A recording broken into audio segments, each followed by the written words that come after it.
Vi lavede faktisk som noget af det første en bred aftale med alle folketingspartier. Vi købte 4 elefanter. Ramboline, Lara, Junka og Jenny.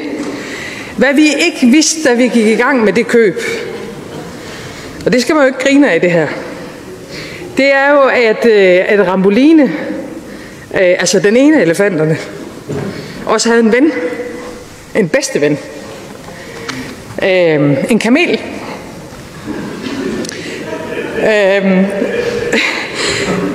Kamelen hedder selvfølgelig Ali, og vi blev bibragt den vigtige oplysning, at det ville være forkert at adskille Ramboline og Ali.